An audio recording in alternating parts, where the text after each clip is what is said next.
ஆண்டவரும் அருமை இரட்சகராக இயேசு கிறிஸ்துவின் நாமத்தினால் உங்கள் யாவருக்கும் இந்த வேளையில் எங்கள் அன்பின் வாழ்த்துக்களையும் ஸ்தோத்திரங்களை நான் தெரிவித்துக் கொள்கிறேன். தேவனுடைய பெரிதான கிருபையால் மாரநாத்தா என்ற இன்னொரு பகுதியில் உங்களை சந்திப்பதிலே மிகுந்த சந்தோஷம். தொடர்ச்சியாய் ஆண்டவர் இவ்வளவு தூரம் நம்மை வழிநடத்தி கொண்டு வந்திருக்கிறார். இன்னைக்கு 16ஆம் தேதி மாலை 7 மணி இந்த நேரடி காணல் நிகழ்ச்சி உங்களுக்காக ஒளிபரப்பப்பட்டு கொண்டிருக்கிறேன்.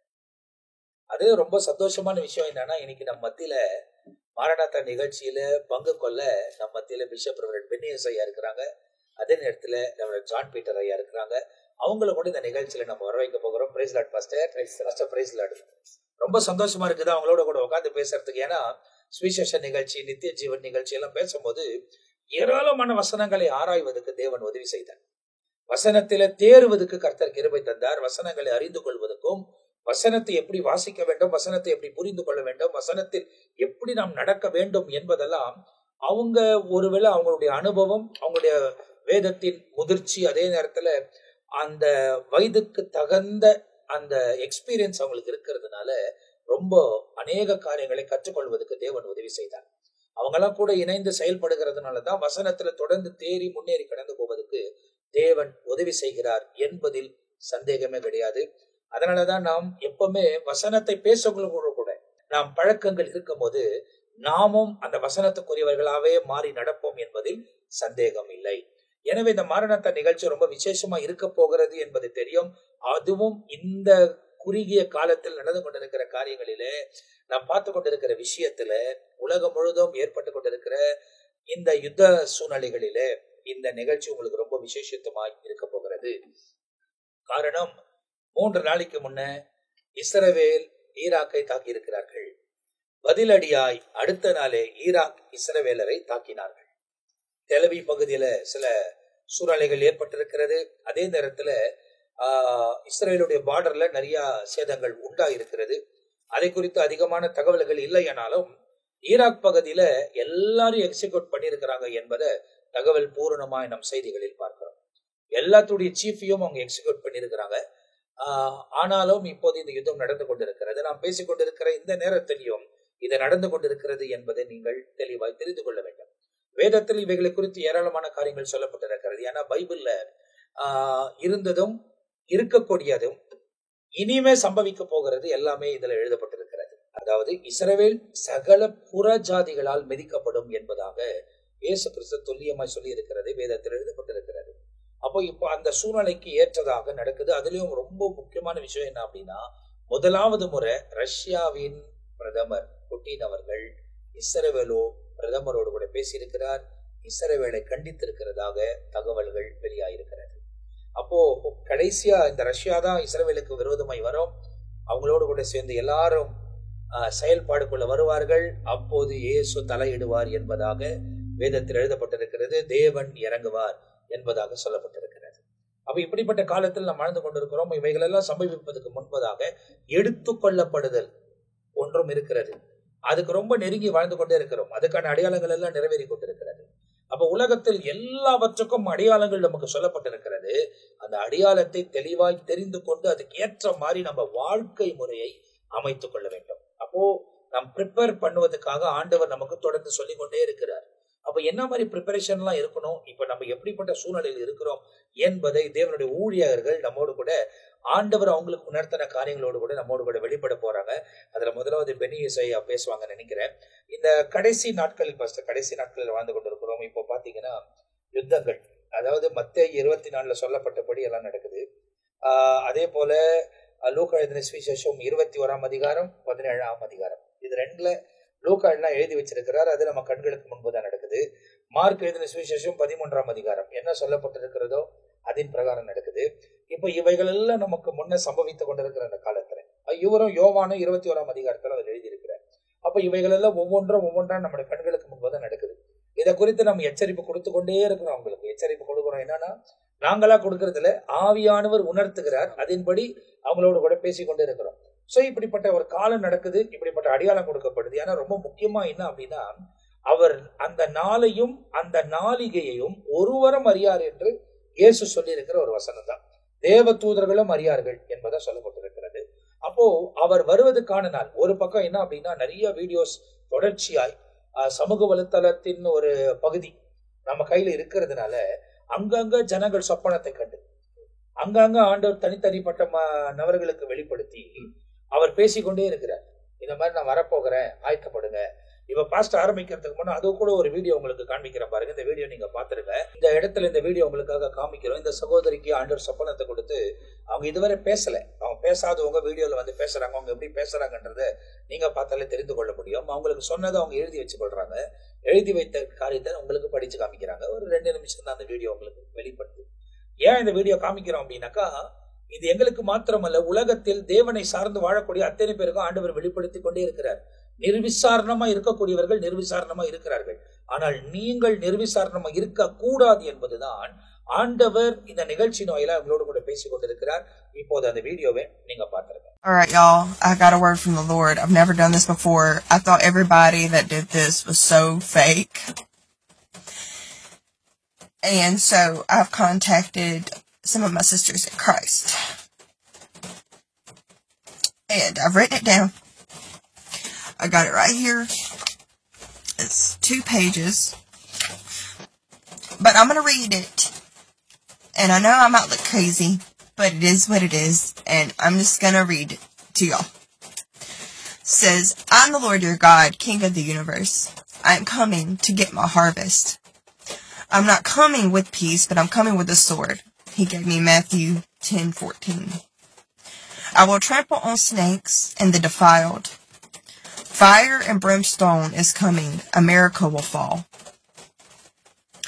I am the Lord your God, the I am, and I'm coming like a thief in the night. Where is your oil?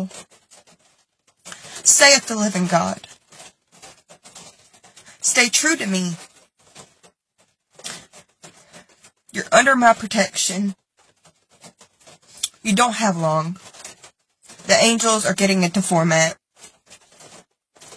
And I'm about to come, saith the living God. There will be mourning, great sorrow, and great gnashing of teeth after it's all said and done. Don't be counted among them. Rise up. Tell them I'm coming.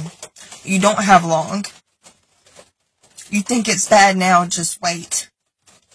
I'm a patient God, but my patience is running out. The martyrs that have been killed are crying out to me. With time, I will give them their justice. Every single drop that has been taken, spilled of their blood, will be paid back in full. I am the Lord your God. Prepare, daughters. Prepare, sons. For the Lord your God, it comes swiftly. And that's what he said. I don't know what to say.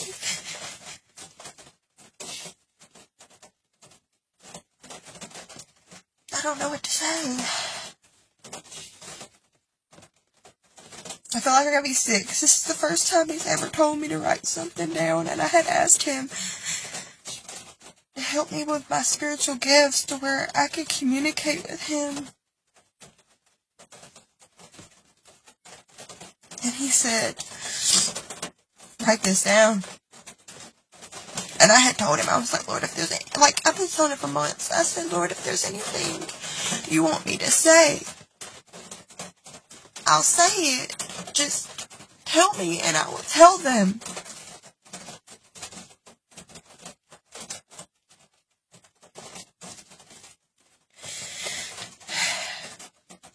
But he's coming.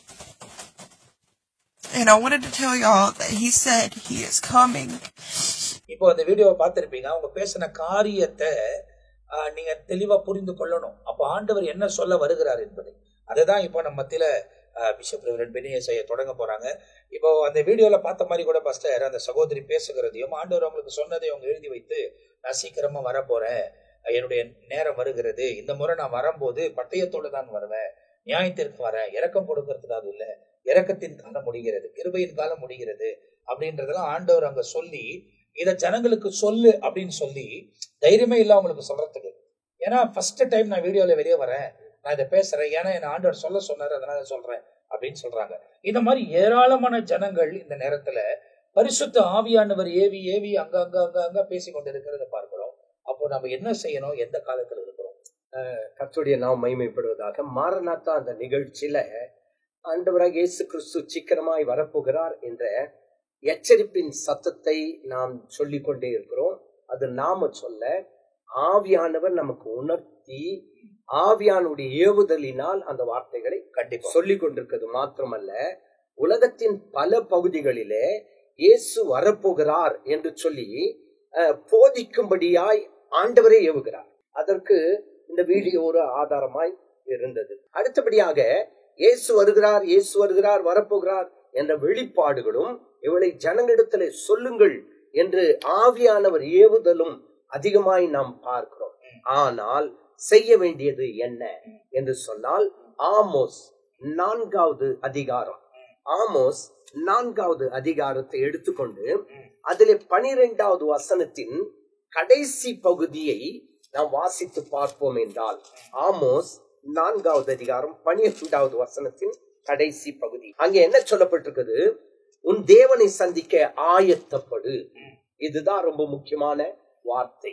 இப்போ வருகையின் அடையாளங்கள் விரைவாக நிறைவேறுதே, வானத்தின் அதிசயங்கள் காலம் கூறுதே கண்டடைவா என்று சொல்லி பாடல் இருக்குது. அப்போ வருகையின் அடையாளங்கள், அவர் வரப்போகிறார் என்பதற்குரிய பல அடையாளங்கள் நீங்க சொன்ன மாதிரி மத்திய சுவிசேஷத்திலையும் லூக்கான சுவிசேஷத்திலையும் சொல்லப்பட்டிருக்கதான அடையாளங்கள் எல்லாமே, வேதத்தில் சொல்லப்பட்டிருக்கதான எல்லா வருகையின் அடையாளங்களும் நிறைவேறி கொண்டிருக்கிற இந்த நாளில் நமக்கு எச்சரிப்பாய் கொடுக்கிற ஒரு வார்த்தை என்னன்னு கேட்டா, உன் தேவனை சந்திக்க ஆயத்தப்படு. அப்போ என்ன செய்யணும்? இந்த சத்தியத்தை கேட்கிறவர்கள், உலகத்தில் இருக்கதான எல்லாரும் அவரை சந்திக்க என்ன செய்யணும்? ஆயத்தப்பட வேண்டும். அப்போ இன்றைக்கு ஒரு பாடல் இருக்குது, ஆயத்தமானேன் ஆயத்தமானேன் இயேசுராஜனின் வருகைக்கு என்று ஒரு பாடல். அப்போ நாம் ஆயத்தப்படுவது மாத்திரமல்ல, மற்றவர்களே என்ன செய்யணும்? ஆயத்தப்படுத்த வேண்டும். எனக்கு தெரியும், பெத்தேல் என்று சொல்லுகிறதான சபை கோலாத்தாங்களில இருக்குது. அந்த சபையில நான் நினைக்கிறேன் 1982வது வருஷம் நினைக்கிறேன். 82வது வருஷத்துல வாலிப பிள்ளைகளா ஒன்றா சேர்ந்து ஒரு பட்டிமன்றம் போல ஒண்ணு நடத்தினாங்க. அதுல மணவாளன் வருகைக்கு மணவாட்டியின் பிரதான ஆயத்தம் பரிசுத்தமா பறைசாற்றுதலா. நான் நினைக்கிறேன் நம்ம ஐயாவுக்கு ஞாபகம் இருக்குன்னு நினைக்கிறேன். அதுல அந்த பட்டிமன்றம் போல ஒண்ணு வச்சுட்டு அதுல என்ன தலைப்பு? மணவாளனுடைய வருகைக்கு மணவாட்டியின் பிரதான ஆயத்தம் பரிசுத்தமா பறைசாற்றுதலா. அப்ப என்ன அர்த்தம் கேட்டா, நாம் பரிசுத்தமா இருக்கணுமா, வசனத்தை போதிக்கணுமா, பறைசாற்ற வேண்டுமா? பறைசாற்றுதல் சொன்னா அவரை பற்றி எடுத்து சொல்வது. அப்போ மணவாளனுடைய வருகைக்கு மணவாட்டி ஆகிய நம்முடைய பிரதான ஆயத்தம் பரிசுத்தமா பறைசாற்றுதலா என்ற தலைப்புகளாக நடத்தினார்கள். மிகவும் உற்சாகமா இருந்தது. அப்போ இன்றைக்கு பரிசுத்தமும் நமக்கு தேவைப்படுது, பறைசாற்ற வேண்டும். பறைசாற்றுவது என்றால் அறிவிக்க வேண்டும். அப்போ சுவிசேஷத்தை சொல்லாவிட்டால் ஐயோ அப்படின்னு வசனத்தில் இருக்கு. ஆனா கத்தோலிக்க மொழிபெயர்ப்பில் என்ன இருக்கு? சுவிசேஷத்தை சொல்லாவிட்டால் ஐயோ கேடு அப்படின்னு இருக்கு. அப்போ இந்த கடைசி காலத்துல நாம் ஜனங்களை ஆயத்தப்படுத்த வேண்டும். இதுதான் நம்மில் விழுந்ததான பிரதான ஒரு கடமையா இருக்குது. ஆகவேதான் அங்க சொல்லப்பட்டிருக்க ஒரு வார்த்தை என்ன? உன் தேவனை சந்திக்க ஆயத்தப்படு. அப்போ இன்றைக்கு உங்களை நான் பார்த்து கேட்பேன் அப்படின்னு சொன்னா கூட, நீங்கள் சொல்லுகிற ஒவ்வொரு வார்த்தைகளையும் பார்க்கும்போது அந்த தேவ பயம், எப்படியாவது அவர் வரும்போது நான் பங்கடையணும், அதனால என் ஆவி ஆத்துமா சர்றம் அவருக்கு முன்பாக பிரசுத்தமா இருக்கணும் அப்படின்னு சொல்லிட்டு அடிக்கடி சொல்ற அந்த காரியங்களை நான் கேட்கிறேன். இப்பேற்பட்ட ஒரு உணர்வு இந்த சத்திய வசனத்தை கேட்கிற ஒவ்வொருவருக்கும் வரணும். நான் ஆயத்தமானேன், ஆண்டவருடைய வருகைக்கு நான் ஆயத்தமானேன் என்ற ஒரு பயம் அவர்களுக்கு இருக்க வேண்டும். இன்றைக்கு அநேகர் ஏனோதானோன்னு இருக்காங்க. அநேக ஊழியக்காரர்கள் கூட இப்போ அவருடைய வருகையெல்லாம் இருக்காது, அது அவருடைய வருகைக்கு இன்னும் நிறைய காலங்கள் இருக்கு நாம சொல்லக்கூடாது. ஏன்னு கேட்டா அவருடைய வருகை அது ஒரு திருடனை போல இருக்கும்ட்டு வசனத்துல சொல்லப்பட்டிருக்கபடினால் அது யாருக்குமே தெரியாது. ஆனா அதனால ரொம்ப அஜாக்கிரதையா இருந்து அவருடைய வருகை இப்ப இருக்காது, அவர் வருகை பின்னாடி ரொம்ப இன்னும் நாள் சென்ற பிறகுதான் வரும். இல்ல இதுல இன்னொரு விஷயம் என்னன்னா பாஸ்டர், வருகை சரி, வருகை வந்து ஆண்டவர் வரும்போது அவர் வரப்போகிறார், அந்த வருகைக்கான அடையாளங்கள் நிறைவேறுகிறது. நம்ம அடுத்த நிமிஷம் உயிரோடு இருப்போம்ன்ற ஒரு கேரண்டி இல்ல. அதே நேரத்துல அடுத்த நிமிஷம் நம்ம உயிரோடு இருக்கலையே, உயிரோடு கூட இருப்போமா இல்லையான்றது ரெண்டாவது. ஆனா அதுல ஒரு ரகசியம் இருக்கு. மரணம் அப்படின்னு சொல்லும்போது எல்லாருக்குமே வரும், எல்லாருக்கும் வருது. நீதிமானுக்கும் வருது, துன்மார்க்கனும் வருது, நல்லவனுக்கும் வருது, கெட்டவனுக்கும் வருது, பரிசுத்தமா இருக்கிறவனுக்கும் வருது, இல்லாதவனுக்கும் வருது. மரணம் பெருசு இல்ல, மரணத்துக்கு பிறகு நாம எங்க போறோம் அதுதான் ரொம்ப முக்கியம். அதுதான் இப்போ பைபிள்ல சொல்லப்பட்டிருக்கிற பிரகாரம் கிறிஸ்துவுக்குள் மரிக்கிறவன் தான். ஆமா. அப்ப மரணம் சந்திக்கப்படும் போது நாம் கிறிஸ்துவுக்குள் இருக்கிறோம். கிறிஸ்தவர்களா இருக்கிறோமான்னு இல்ல, நம்ம யார ஃபாலோ பண்ணோம், நம்ம இப்படி சொல்லணும் அப்படின்றத நீங்க தப்பா யோசிக்கிறது. நம்ம போப்பா, பிஷப்பா, ரெவரண்டா, டாக்டரா அதெல்லாம் முக்கியம் இல்ல. நம்ம கிறிஸ்துவுக்குள் வாழ்ந்தோமா, உண்மை கிறிஸ்தவரா இருந்தோமா, கிறிஸ்துவுக்குள் அதுதான் ஆயத்தப்படுது. ஆமா. அப்போ கிறிஸ்துக்குள் வாழணும்னு சொல்லிட்டு நம்மள என்ன பண்ணோம், ஆயத்தப்படுத்தி கொள்ள வேண்டும். கண்டிப்பா. அததான் ஆண்டவர் விரும்பி, உன் தேவனை சந்திக்க ஆயத்தப்படு. ஆயத்தப்படுன்றது ஏதோ ஒரு நிமிஷத்துல வர்றது கிடையாது.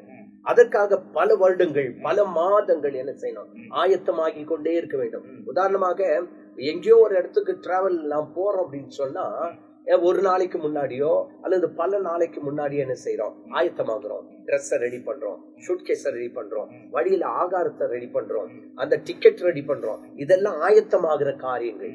அப்போ நித்தியத்திற்கு போவதற்கு முன்பாக நாம் ஆயத்தப்பட வேண்டும். அப்போ அந்த ஆயத்தப்படுங்கள் என்று சொல்லி இங்க சொல்லப்பட்டிருக்கிறது. காரணம் என்ன அப்படின்னு கேட்டா, அந்த நித்தியத்திற்குள் போகிற நாம் எந்த வகையிலும் நாம தப்பிக்கொள்ள முடியாது. ஆமோஸ் 2வது அதிகாரம் 14வது வசனத்தை வாசிக்கலாமா?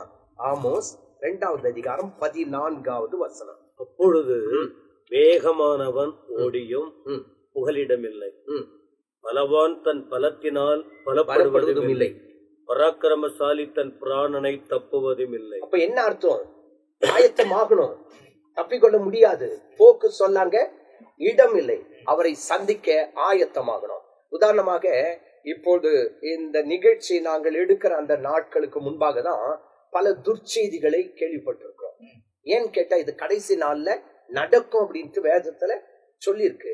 அப்போ அந்த துர்ச்செய்திகள் வரும் பொழுது ஜனங்க பதறி போறாங்க. ஆனா உண்மையாகவே ஆயத்தமா இருக்கவங்க பதற மாட்டாங்க. ஏன் அப்படின்னு கேட்டா வாசிக்கலாம். சங்கீதம் 112 17வது வசனம். உதாரணமாக கடந்த வியாழக்கிழமை இப்போ ஒரு விமான விபத்து ஒன்று நடந்தது. அன்னைக்கேதான் நானும் விமானத்துல பயணம் பண்றேன். நடுவானத்துல வரும்போது, ஒரு குறிப்பிட்ட இடத்துக்கு வரும்போது விமானம் பயங்கரமா ஷேக் ஆச்சு. என் கூட இருக்க மனைவி பயந்துட்டா. என்னன்னு கேட்டா எல்லாரும் பெல்ட் போட்டுங்கன்ட்டு எல்லாம் சொல்லிட்டாங்க. அந்த பிளைட் ரொம்ப பயங்கரமா ஷேக் ஆகுது. காரணம் என்னன்னு கேட்டா அங்கே இயற்கை சூழ்நிலை மோசமா இருந்ததுனால பிளைட் வேகமா என்ன பண்ணுச்சு, ஆடுச்சு. ஒரு சில பிள்ளைங்க பயப்படுறாங்க. ஒருத்தர் பின்னாடி இருந்து அவ்வளவுதான் போய் சேர்ந்துட்டோம். அப்ப என்ன அர்த்தம்னு கேட்டா துர்ச்செய்திய சொல்லிட்டே இருக்காங்க. கொஞ்ச நேரம் ஆன பிறகு என் மனைவியோடு நான் பேசிட்டு முடிச்ச உடனே பிரைஸ் எல்லாம் அப்படியே கர்த்தருக்கு சித்தமா இருந்து விமானத்திலேயே நான் மறிக்க வேண்டிய நிலைமை இருந்துச்சுன்னா அப்படியே தெய்வம் இடத்துல போயிடுவான்ட்டு ரொம்ப சந்தோஷமா சொல்ல. ஏன் இதை சொல்றேன்னு கேட்டா வசனம் என்ன சொல்லுது? 112வது சங்கீதம் 7வது வசனத்தை பாருங்களேன். துர்ச்செய்தியை கேட்கிறதினால் பயப்படான். ஏன்னு கேட்டா அவன் என்ன எதுக்கு ஆயத்தமாயிட்டாங்க? வருகைக்கு ஆயத்தமாயிட்டான், நிச்சயத்திற்கு ஆயத்தமாயிட்டான். ஆகவே துர்ச்செய்தி கேட்கிறதினால் பயப்படான். அவன் இருதயம் கர்த்தரை நம்பி திடனாய் இருக்கும். அப்ப யாருக்கு அந்த நம்பிக்கை வருங்க? கர்த்தரை நம்பி இருக்கவன் கர்த்தர் என்னை ஏற்றுக்கொள்வார், நம் பக்கம் சேர்த்துக் கொள்வார், வருகையில நான் பங்கடைவேன் சொல்லிட்டு திடமனதாய் அவன் நம்பி இருக்கிறதுனால என்ன துர்ச்செய்தி வந்தாலும் சரி அவன் என்ன செய்ய மாட்டானா. இப்போ இந்த இடத்துல நீங்க பாருங்க, அதாவது இங்க ரொம்ப தெளிவா சொல்லப்படுது என்னன்னா, நீ கர்த்தரை நம்பி வாழ்ந்திருந்தா உனக்கு எதுவும் பிரச்சனை இல்லை. நீ இயேசு வந்தாலும் சரி, உன் மரணத்தை சந்திச்சாலும் சரி, கிறிஸ்துவுக்குள்ள நீ வாழ்ந்தினாக்கா உனக்கு எந்த ப்ராப்ளமும் இல்லை. நீ சாதாரணமா நீ முன்னேறி கடந்து போய் கொண்டே இருக்கலாம். ஆனால் தேவனுக்கு பிரியமில்லாத காரியத்தை உனக்குள் வைத்திருப்பாயானால், அதை நீ அறிந்திருப்பாயானால், நீ மனம் திரும்பாத பட்சத்துல நீ கைவிடப்படுவாய். ஒரு விதத்துல அவர் தமக்குரியவர்கள் எடுத்துக்கொண்டு போயிட்டு கைவிடப்பட்டாலும் ஒருவேளை 7 வருஷம் அந்தி கிறிஸ்து ஆட்சியில் இருந்தாலும் உயிரை கொடுத்து வர முடியும், கஷ்டமான சூழ்நிலை. ஆனாலும் அதுக்கு முன்ன மரணத்தை சந்திப்பாயனால் உன்னுடைய நிலைமை பரிதாபத்துக்குள் சிக்கிக்கொள்ளும் என்பதை நீ ஒரு காலமும் மறந்து போகக்கூடாது. இப்ப நம்ம மத்தியில ரெவரண்ட் ஜான் பீட்டர் ஐயா ஒரு சில காரியங்களை பேச போகிறாங்க. என்ன பேசுறாங்கன்றதை கவனிக்க போகிறாங்க. ஐயா அவங்க சொல்லும் போது, உன் தேவனை சந்திக்க ஆயத்தப்படு. தேவன் எங்க இருக்கிறார்? பரலோகத்தில் இருக்கிறார். பரலோகத்துல பரலோகத்தை ஆயத்தப்படுத்திக்கிட்டு இருக்காரு. அப்போ பல இடத்துல என்ன சொல்றாங்க, இயேசு கிறிஸ்து வந்துட்டாரு, அவர் வந்து விட்டார். சிலர் வரவே மாட்டாருன்னு சொல்றாங்க, சிலர் அவர் வந்துட்டாருன்னு சொல்லி சொல்றாங்க. ஆனா அவர் வரவில்லை. அவர் வருகை குறித்த காரியங்களை குறித்து தெளிவாக நாட்டு நடப்பு சொல்லி கொண்டிருக்கிறது. அப்போ நமக்கு ஆண்டவர் கொடுக்கிற பொறுப்பு என்ன? துர்ச்செய்தி வருகிறது, ஆண்டுடைய வருகை இனி வராதுன்னு சொல்ற ஒரு கூட்டம் இருக்கு, அவர் வந்துட்டார்னு சொல்ற ஒரு கூட்டம் இருக்கு. இதனால அநேக ஆத்துமாக்கள் குழம்பி கொண்டிருக்காங்க. இந்த குழப்பத்துல இருக்கிறதுனால சபை, ஆண்டவர் சபையை வைத்திருக்கிறார். சபையை வைத்து அந்த சபையிலே உருவாக்கப்பட்ட ஊழியர்கள் மூலமாக ஒரு கூட்டத்தை ஆயத்தப்படுத்தணும். அன்றைக்கு வெறும் சபை ஒரு சின்ன சின்ன இடங்கள்ல போயிட்டு ஊழியம் செய்து அன்றைக்கு சத்தியத்தை சொன்ன அப்பவே ஆண்டுடைய வருகையை பற்றி சொன்னால் அது அவ்வளவு யாரும் ஏற்றுக்கொள்ளவில்லை. அன்னைக்கு என்ன எதிர்பார்த்தாங்க? சுகம் கிடைத்தால் போதும், ஆசீர்வாதம் கிடைச்சா போதும், ஒரு சமாதானம் கிடைச்சா போதும், அதாவது உலக பிரகாரமான காரியங்கள். ஏன் அன்னைக்கு தங்குவதற்கு இடம் இல்லை, படிக்க வைப்பதற்கு பணம் இல்லை, சாப்பிடுவதற்கு வசதி இல்லை, சுகமடைவதற்கு வாய்ப்பு இல்லை.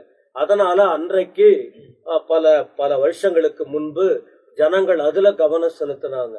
ஆனா இப்போ மீடியா வந்து போச்சு. ஆனா அதே நேரத்துல அன்றைக்கு கஷ்டப்பட்ட ஜனங்கள் எல்லாம், வேதனையா இருந்தவங்க எல்லாம் நல்லா ஆயிட்டாங்க. தேவனை அறியாதவர்களும் தேவனை அறிந்தவர்களும் இப்ப நல்லா ஆயிருக்காங்க, எந்த கஷ்டமும் இல்லை. ஆனா இந்த நேரத்துலதான் ஆண்டுடைய கடைசி காலம் என்பது உறுதி. அந்த கடைசி காலத்திற்குரிய சம்பவங்கள் நிறைவேறி கொண்டிருக்கிறது. அப்படி நிறைவேறி கொண்டிருக்கும் போது அன்னைக்கு ஆண்டவரை பற்றி சொன்னா அப்படியே நம்புவாங்க. ஆண்டவரை நம்பி ஆலயத்துக்கு வருவாங்க, எல்லாம் செய்வாங்க. ஆனா இன்றைக்கு அறிவு பெருகி போகும்னு சொன்னதின்படி அறிவு அதிகமாயிருக்கு. அதிகமா ஆண்டுடைய வார்த்தையை குறித்து ஜனங்கள் கேட்பதற்கு வாய்ப்புகள் உருவாக்கி கொண்டிருக்கிறது. ஆனால் இன்றைக்கு பெரிய கூட்டம் ஆண்டவர் மேல நம்பிக்கை வைப்பதில்லை. ஏன்னா அறிவு அதிகமானதுனால சிந்திக்க ஆரம்பிக்கிறார். ஒரு விஷயம் பஸ்டர், நீங்க பேசும்போது இயேசு சொல்றாரு, கூடுமான அளவுக்கு தெரிந்து கொள்ளப்பட்டவர்களே வஞ்சிக்கப்படுவார்கள் என்று எழுதப்பட்டிருக்கு. அப்ப அதனால இவங்க வஞ்சிக்கப்பட்டு இஷ்டமான வழியிலையும் தான் இஷ்டமான டினாமினேஷன் சொல்லக்கூடியதை பின்பற்றி கொண்டு வேதத்தின் முறைமையும் வேதத்தின் சத்தியத்தை விட்டு விலகி போயிருக்கிறாங்களா? காரணம் அது நம்ம ஆண்டவர் கூட சொன்னார் பாருங்க, மத்தேயு 24 அதிகாரத்தின் 24:12 அக்கிரமத்தின் மிகுதி அதிகமாயிடுச்சு. அக்கிரமம் ஏன்? பொருளாதாரம் அதிகமா வந்துச்சு, அறிவு பெருக்கம் அதிகமாயிடுச்சு. இந்த பூமியிலேயே நல்லா வாழலாம் வளரலாம் என்கிற செழிப்பின் தன்மை அது வந்துச்சு. அதனால தெய்வீக ஒழுங்கை விட்டு ஜனங்க போய்கிட்டு இருக்காங்க. அக்கிரமம் அதிகமாக அதிகமாக உலகத்தின் மேல அன்பு அவங்களுக்கு அதிகமாகுது. தன் உடலை குறித்து, தங்கள் குடும்பங்களை குறித்து, தங்கள் எதிர்காலங்களை குறித்து அவங்களுக்கு அதுல நாட்டம் வருகிறதை தவிர ஆண்டவர் சொல்லுகிற அந்த வார்த்தையை குறித்த எண்ணம், ஆண்டவர் மேல அன்பு இல்லாதபடி போறாங்க.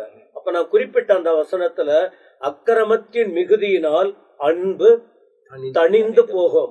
இப்படி அன்பு தணிந்து போகிறதுனால தேவனை அறியாத இடங்கள்ல பாருங்க, அவங்களுக்கு இந்த சத்தியம் தெரியல, அன்பை அவங்க முக்கியப்படுத்தல.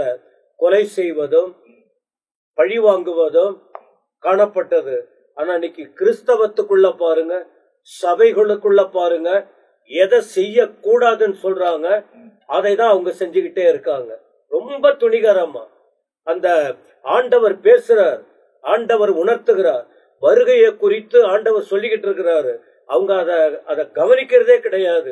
துணிகரமா பாவம் செய்ய காரணம் அன்பு அவர்களுக்குள்ள குறைந்து போய்கிட்டு இருக்கு.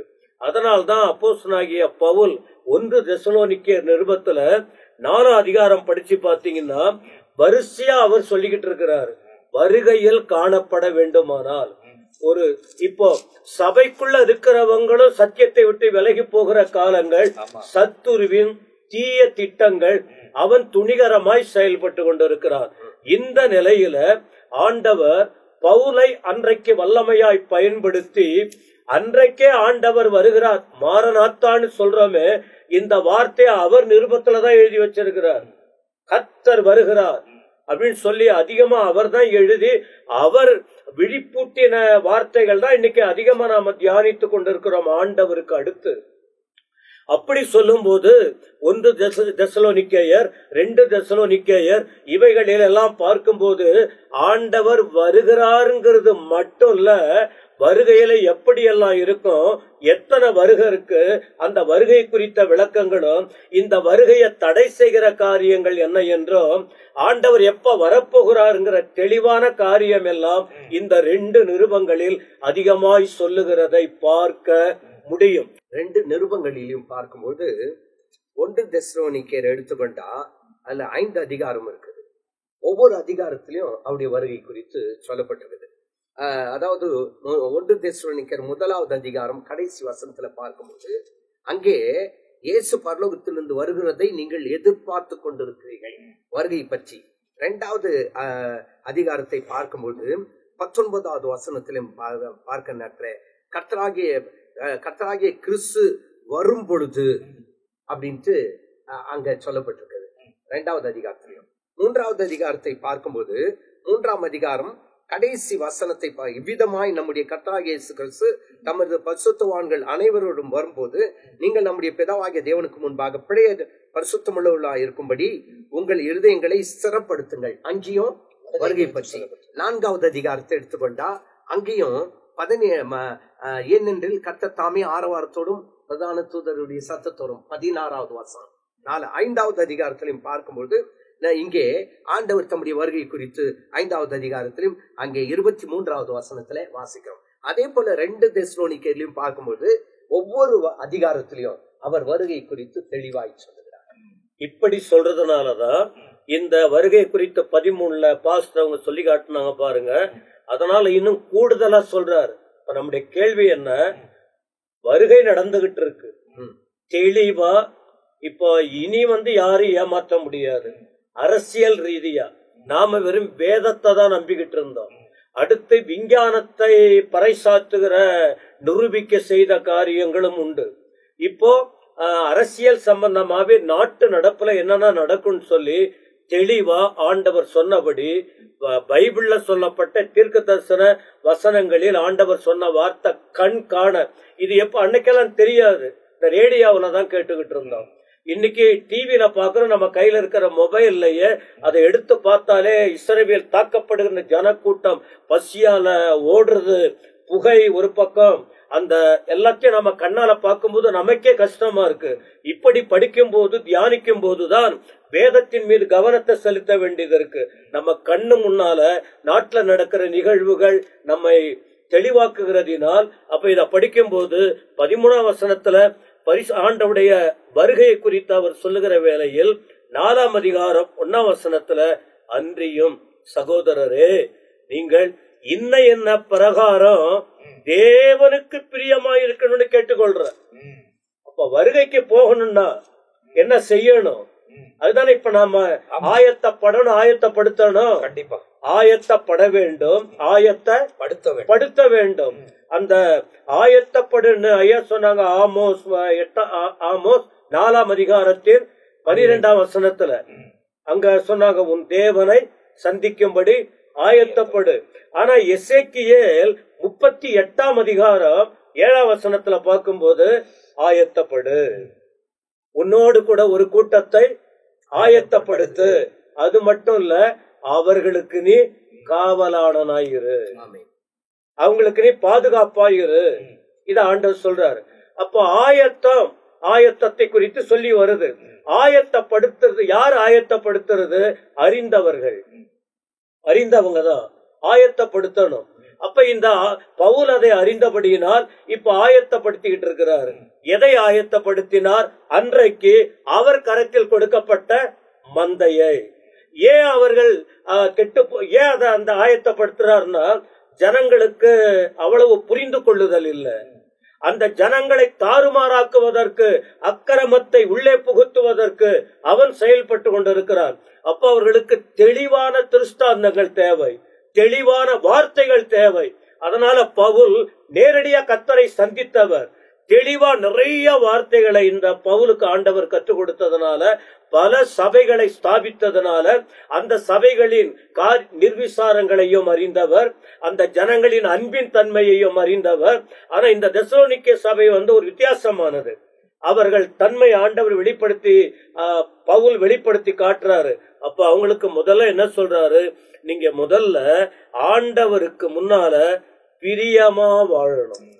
ஆண்டவர் வருகைய அது எல்லாம் நடந்துகிட்டு இருக்கட்டும், நாம தவிர்க்க முடியாது. நாம ஜெபம் பண்ணா கூட அதை நிறுத்த முடியாது. ஒரு காலத்துல நாம சொன்னோம், சமாதானம் வரணும், இந்தியாவில் சமாதானம், நாடுகளில் சமாதானம், குடும்பங்களில் சமாதானம், எல்லா இடத்திலும் துறைப்பில் நின்று கதறினோம். சமாதானம் அங்கங்க நடந்தது. ஆனா இப்போ நீ என்னதான் ஜெபம் பண்ணாலும் ஆண்டவர் இத செய்யணும்னு தீர்மானித்தால் ஜபத்தால தடுத்து நிறுத்த முடியாது. கர்த்தர் சொன்னது அது அப்படியே நடக்கும். அப்படி இருக்கிறதினால் திருச்சபை, ஒரு ஊழியர்கள் அல்லது கிறிஸ்தவர்கள் அல்லது விசுவாசிகள் செய்ய வேண்டிய காரியம் என்ன? தேவனுக்கு பிரியமாய் வாழ வேண்டும். தேவனுக்கு பிரியமா வாழ முடியாதபடிக்கு சபைக்குள்ளே எனக்கு தீமைகள் நுழைந்து விட்டது. வஞ்சிக்கிற சத்துரு எந்தெந்த விதத்துல சீர்குலைய செய்யணுமோ அந்த அளவுக்கு செஞ்சுக்கிட்டு இருக்கிறான். அதனால்தான் பவுல் அன்னைக்கு சொல்றாரு, கர்த்தருக்கு முன்னால பிரியமா வாழுங்க என்று. அவர் என்ன சொல்றார் தெரியுமா? புத்தி சொல்றார். நீ கர்த்தருக்கு பிரியமா வாழணும். பிரியமா அப்ப புத்தி, அதான் இன்னைக்கு புத்திமதியை ஜனங்க ஏற்றுக்கொள்ளல. புத்தி சொல்றவங்களே வெறுக்கிறாங்கல்ல. அதான் நான் அவரே சொல்றாரு, நான் சத்தியத்தை சொல்றேன், நீங்க சத்தியபரரை சந்திக்க வேண்டும் என்று, நித்தியத்துக்கு போக வேண்டும் என்று. ஆனா நீங்க சத்தியத்தை நான் சொல்றதுனால என்னையே என்ன செய்யறீங்க? சத்துருவாய் நினைக்கிறீங்க. அது நினைச்சாலும் சரி, நினைக்காவிட்டாலும் சரி. ஒண்ணு. இரண்டாவது, தேவனை சந்திக்க வேண்டுமானால் 3ஆம் வசனம், 1 தெசலோனிக்கேயர் 4ஆம் அதிகாரத்தின் 3ஆம் வசனம் என்ன? நீங்கள் பரிசுத்தம் உள்ளவர்களாக வேண்டும் என்பது தேவனுடைய சித்தமாய் இருக்கிறது. அப்போ கர்த்தருக்கு பிரியமாய் வாழுகிற வாழ்க்கை. அப்போ ஒரு மனுஷன் பொதுவா மனிதர்களை பிரியப்படுத்தி வாழணும்னு தான் நினைப்பாங்க. தவறு இல்லை. ஒரு அலுவலகத்துல வேலை செஞ்சா அங்க அவங்களுக்கு ஏற்றபடி பிரியமா தான் இருக்கணும். ஒரு காரியத்தில் ஈடுபட்டால் அவங்க சார்ந்துதான் இருக்கணும். ஆனா பவுல் என்ன சொல்றாரு? தேவனுக்கு பிரியப்படுத்து, தேவனுக்கு பிரியமா வாழணும். அதாவது அவங்க யாரா இருந்தாலும் இப்ப சொல்லக்கூடியவர்கள் கிறிஸ்துவின் நீதிக்குள்ள இருந்தால் நம்ம கை கொண்டு நடந்துதான் ஆக வேண்டும். ஆனா கிறிஸ்துவுக்கு எதிரானதை சொல்லுவார்கள் ஆனால் அவர்களை விட்டு விலகி நம்ம அதை கை கொள்ள வேண்டிய அவசியம் இல்லை. நாம எதை செய்தாலும் எபேசியர் 6 அதிகாரம் 1ஆம் வசனத்துல பவுல் ஒரு பிள்ளைக்கு சொல்லும் போது சொல்றாரு, பிள்ளைகளே உங்கள் பெற்றாருக்கு கர்த்தருக்குள் கீழ்ப்படியுங்கள், இதுவே நியாயம் அப்படின்னு சொல்றாரு. எந்த ஒரு காரியத்திற்கும் வேத வசனத்துக்கு மாறா தேவனுடைய வழிக்கு செல்ல முடியாதபடிக்கு தடையா இருக்குமானால் அதை நாம கண்டிப்பா அதை விட்டு, பொல்லாங்காய் தோன்றுகிறவர்களை விட்டு விலகு என்று பவுல் சொல்றார். இரண்டாவது விஷயம், பரிசுத்த வாழ்க்கை அவசியம். பரிசுத்தவான்கள்னு பேர் அல்ல, பரிசுத்தம்ங்கிற வார்த்தையை சொல்வதல்ல, ஒரு பரிசுத்தமா கண்டிப்பா வாழணும். ஏன்னா நம்ம இந்த உபதேசத்தை கொடுத்த ஆண்டவர் பரிசுத்தம் உள்ளவர். இந்த பரிசுத்த உபதேசத்தை பெற்றுக்கொண்ட பவுல், அவர் எங்க நிறைய பாவம் செஞ்சிருக்காரு. ஆனா இதை போதிக்க தொடங்கின நாள் முதல் அவர் பாவம் செய்ததா பவுலை குறித்து பார்க்கவே முடியாது. அதனாலதான் இயேசுவானவர் சொன்னார், எல்லாரும் என்னை பின்பற்றுங்கள், என்ன பின்பற்றி வாங்கன்னு. அடுத்த கட்டத்தில் என்ன பின்பற்று தைரியமா நெஞ்ச நிமிர்த்தி சொன்ன ஒரே ஒரு தேவ மனுஷன் அப்போஸ்தலனாகிய பவுல். யோவான் சொல்லல, பேதுரு சொல்லவில்லை, மற்றவங்க சொல்லல. அந்த வார்த்தையை அறிக்கையிட்டது ஆண்டவருக்கு அடுத்து பவுல். அதனாலதான் சொல்றாரு, இவர் பரிசுத்தத்தை ஃபாலோ பண்ணி இருக்கிறார். குறைபாடுகள் இருந்திருக்கலாம் மனிதன்கிற ரீதியில, ஆனா ஒரு குறையும் அறியாத 100% பரிசுத்தமாய் வாழ்ந்தது யாருன்னா ஆண்டவராகிய இயேசு கிறிஸ்து. நான் எல்லாத்திலையும் பரிசுத்தமாய் இருந்தேன்னு இயேசுவை போல பவுல் சொல்லல. ஆனா என்ன பின்பற்றுங்கன்னு பல விஷயத்தில் சொல்லும் போது அவர் இந்த வார்த்தைகளை கை கொண்டுதான் பிரசங்கம் பண்ணி இருக்கிறார். 2வது, ஆண்டவர் வருகையில் போகணும்னு சொன்னால் ஒரு பரிசுத்த வாழ்க்கை அவசியம். அந்த வார்த்தையோட இன்னொரு வார்த்தை சொல்றாரு பாருங்க 3ஆம் வசனத்துல, அந்தபடியே நீங்கள் வேசி மார்க்கத்திற்கு விலகி இருந்து. வேசி மார்க்கம், அப்ப பரிசுத்தம் என்பது என்ன? வேசி மார்க்கத்திற்கு புறம்பானது, விலகி வாழ்வது. நாம் சார்ந்திருக்கிற மார்க்கம் பரிசுத்த மார்க்கம், கிறிஸ்தவ மார்க்கம். கிறிஸ்தவம் என்பது மதம் அல்ல, கிறிஸ்தவம் என்பது ஒரு மார்க்கம். மார்க்கம்னா என்ன? சரியான வழியை காட்டுவது. ஏன் இது மதம் இல்ல மார்க்கம் அப்படின்னு சொன்னால், சுவிசேஷத்துல நாம தியானித்திருக்கிறோம், புதிதும் ஜீவனுமான மார்க்கத்தை அவர் தன்னுடைய மாம்சத்தின் சரீரத்திலே உண்டாக்கினார். எபிரேயர் 9ஆம் அதிகாரத்தில் நாம படித்தோம். இயேசுவானவர் அவருடைய சரீரத்தை விட்டு கொடுத்து, சரீரத்தை கிழிக்க ஒப்பு கொடுத்து, திரைச்சீலை கிழிக்கப்பட்டதை போல அவருடைய சரீரம் கிழிக்கப்படுவதற்கு ஒப்பு கொடுத்ததினால் அதனால் உண்டானதான ஒரு வழிதான், ஒரு மார்க்கம் தான் பரிசுத்த மார்க்கம். அது மார்க்கம் எங்க போய் சேர்க்கிறது? ஜீவ மார்க்கம். கிறிஸ்தவ மார்க்கம் புதிதும் ஜீவனுமான மார்க்கம். இது அவருடைய சரீரத்தினால் உண்டாதான வழி மார்க்கம். அதனால்தான் அவர் சொல்ற, நானே வழியும் சத்தியமும் ஜீவனுமாய் இருக்கிறேன். என்னாலே எல்லாமல் பிதாவின் இடத்திற்கு ஒருவனும் பரலோகத்துக்கு ஆண்டவர் வரப்போறாரு. அவர் வருகையில போகணும்னா அந்த மார்க்கத்துக்குள்ள போகணும். அப்ப அங்க போகும்போது என்ன? தீட்டுள்ளதும் அசுத்தத்தை நடப்பிக்கிறது ஒன்றும் அதற்குள் பிரவேசிப்பதில்லை. தீட்டானதை, அசுத்தத்தை, பாவத்தில் இருக்கிற நானா இருந்தாலும் யாரா இருந்தாலும் இந்த வேத வசனத்துக்கு மாறா வாழ்கிற வாழ்க்கை இருக்குமானால் அந்த மார்க்கத்துக்குள்ள போக முடியாது, அல்லது போய் சேர முடியாது. இது அதனால்தான் சொல்றாரு, நீங்கள் வேசி மார்க்கத்திற்கு. இந்த சோதனை வரும், சபைக்கு வரும், ஊழியர்களுக்கு வரும், விசுவாசிகளுக்கு வரும், எல்லாருக்கும் வரும். ஆனால் அதை விட்டு விலக வேண்டும். அது மட்டும் சொல்றாரு. அடுத்து சொல்றாரு, தேவனை அறியாத அஞ்ஞானிகளைப் போல மோக இச்சைக்கு உட்படாதபடி. அஞ்ஞானிகள் அப்படின்னு சொன்னா இந்த வார்த்தைங்க அவங்களுக்கு தெரியல, விஞ்ஞானிகளுக்கும் தெரியாது. அஞ்ஞானிகள் என்பது இந்த தெய்வீக காரியத்திற்கு அப்பிரஜாதிகள் சொல்லுவோமே, அத போல இதை புரிந்து கொள்ளாத ஜனங்கள். அவங்களுக்கு ஓரளவுக்கு மனசாட்சியின்படிதான் வாழ்வாங்க. ஆனா இது சரி இது தவறுன்னு தெளிவான போதனையை அவர்களுக்கு கொடுக்க யாருமே இல்ல. ஆனா கிறிஸ்தவ மார்க்கத்துல அப்படி இல்லை. ஆனா பல மதங்களில் சொல்லி கொடுக்கறாங்க. சில அதை எல்லாரும் கடைபிடிக்கிறாங்களா என்னன்னு தெரியாது. அப்ப கிறிஸ்தவர்களும் கடைபிடிக்கிறாங்களா என்னன்னு தெரியாது. ஆனா பைபிள் நமக்கு சொல்லி கொடுக்கிறது, அஞ்ஞானிகள் அதிகமா மோக இச்சைக்கு இடம் கொடுத்து அவங்க இருக்கிறாங்க. ஆனா நீங்க அவர்களை போல இருக்க கூடாது. ஏன்னா சபை, இந்த சபைக்கு ஆண்டவர் கற்றுக் கொடுக்கிறாரு. இந்த சபையை அவர் ரத்தத்தால உண்டாக்கி இருக்கிறாரு. அவருடைய ஜீவன், இந்த ஜீவனை இந்த பூமியில வைத்துதான் அலங்கரித்து கொண்டு இருக்கிறார். இதை எப்படியாயினும் கொண்டு போயிட்டு அவர் வரும்போது அங்க கொண்டு போயிட்டு மேல சேர்க்கணும்னு சொல்லிதான் அவர் அங்க போயிட்டு ஆயத்தமாய இருக்கிறார். ஆனா பூமியில சபையை வைத்து, ஊழியர்களை வைத்து, ஆவியானவரை வைத்து, சத்திய வசனத்தை வைத்து, போதனைகளை வைத்து கற்றுக் கொடுத்து கொண்டிருக்கிறார். ஆனா இன்னைக்கு ஜனங்கள் அதை கடைபிடிக்கவில்லை. அப்ப அதனால்தான் பவுல் சொல்றாரு, அவர் ஆயத்தப்படுவது மட்டுமல்ல, ஒரு கூட்டத்தை ஆயத்தப்படுத்துகிறார். ஆயத்தப்படுத்துவோடு அதற்கு காவல்காரனாய் இங்க இருக்கிறதுனாலதான் இப்படிப்பட்ட போதனை. இந்த நான் படிச்சு பார்த்தேன், இதுல நிறைய விஷயம் இருக்கு.